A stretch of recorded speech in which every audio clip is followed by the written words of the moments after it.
During this presentation, you will hear more insights and a few tips from my tips and insights that I have distilled throughout my professional career. And that is actually one of the first lessons and the most important lessons in marketing and sales. The new selling is not selling. This is what my friend and favorite sales coach always used to say and still says. Bruno Smith is that actually. Where he emphasizes the importance of not selling because we are so overwhelmed with commercial information, so that we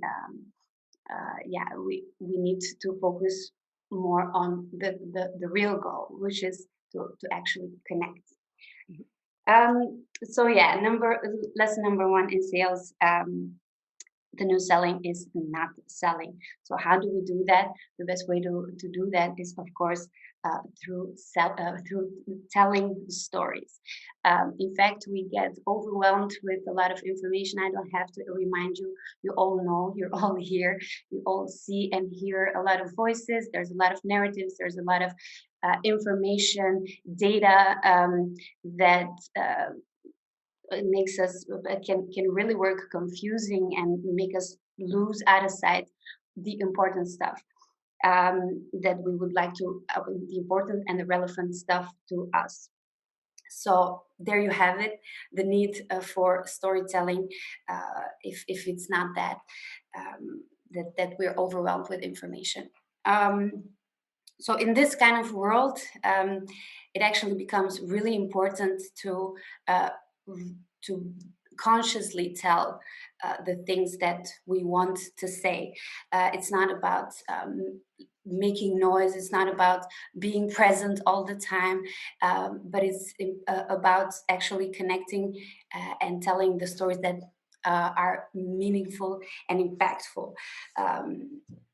Instead of further letting all this fire hose of information separate us, we have to connect through stories. So stories are dead, long-lived stories. This is a picture of Hans Christian Andersen, actually one of my first, he's the one who introduced me to the love for stories. Basically, stories have always been told, right? It's the oldest telling technology or information communicating something. And we might say that storytelling is dead because we don't like to read books anymore, or we don't have the time, or long story formats are dead. But this doesn't mean that stories are dead, because we see new forms of storytelling emerging every time, and that is perfect. That is great. But this is where we need to realize how important and how powerful those stories can be, and that is also one of the reasons why this reinvention of stories takes place, right? So during the pandemic as well, we noticed, at least as marketeers, but I'm sure everyone, how much people need and crave for content and good content, and stories have become a commodity, like they're everywhere. But the idea is to cut through all that noise.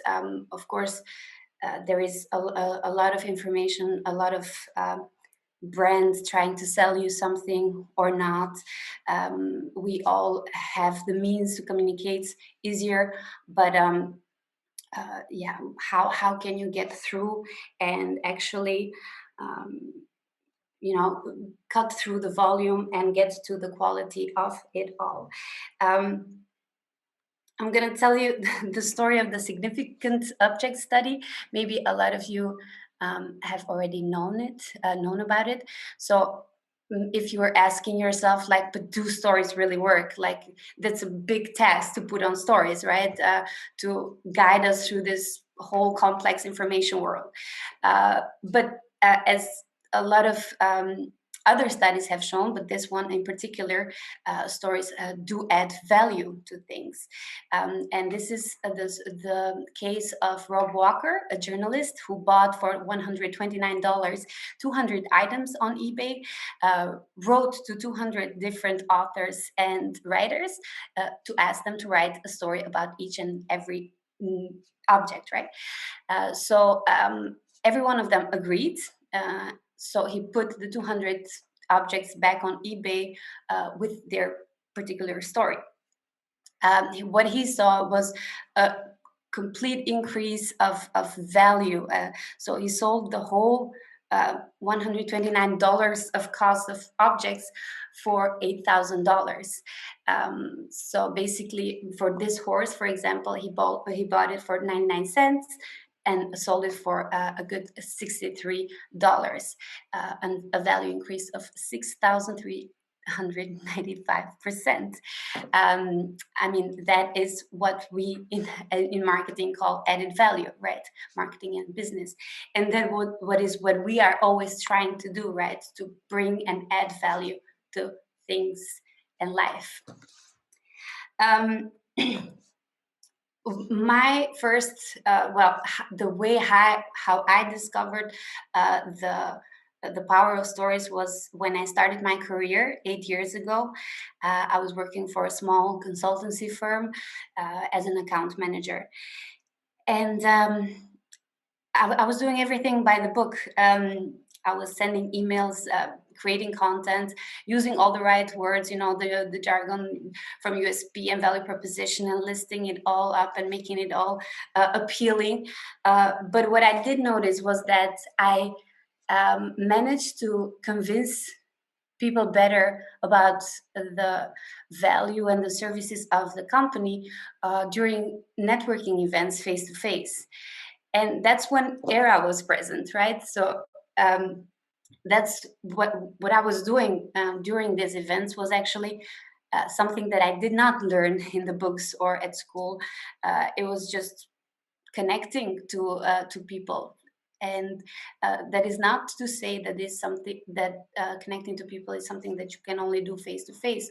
On the contrary, but what I mean is that the whole package of how to do it and just listing things up without really connecting to the audience actually made me realize how powerful that is. And that is when the iconic duo of sales and marketing made sense for me. Like, okay, this is how it goes. Like one time marketing is Robin, and the other time it's Batman. And so the two kind of elevate each other, right? So I mean, why do stories work? Just a listing up of other reasons. If you're not convinced yet, stories automatically grab our attention. Like we are wired to listen to stories. We grew up reading and listening to stories and watching stories. So it's instantly relatable. It speaks to our unconsciousness. So through stories, we tell much more than a description. Stories lower the sense of separation between us and other people. So immediately you get a sense of a human to human interaction. When we hear stories, we also connect emotionally. In fact, stories are one of the tools that naturally produce oxytocin, which is the human connection hormone. At the same time, stories speak next to our emotional side, also to our rational side. So it's a perfect marriage. It works great. When we are emotionally involved, we also can learn better. That is also true. So we get more motivated. We get the essence of it, and the lessons tends to stick. So how do we tell good stories if the telling stories is so important? Not every kind of word mix that has meaning is a story. But in fact, everything that we do or say tells a story about us. It just takes listening, it just takes observation. Um, in fact, one of the formats of storytelling that works best is music in general, and songs in particular. And Spotify has really nailed this, right? So you know, the yearly compilation that you get as a listener, uh, they have they take actually the listening behavior, and they write you a story about you. One song might tell something about you, but your listening behavior on top of that is actually a whole dedicated book to you. So that is a really craftsmanship of storytelling, basically. Another channel, or someone else who does this very well, in my humble opinion, is GoCast. Maybe some of you also know it, where they compile in video and in storytelling the life stories of people in really powerful and motivating ways.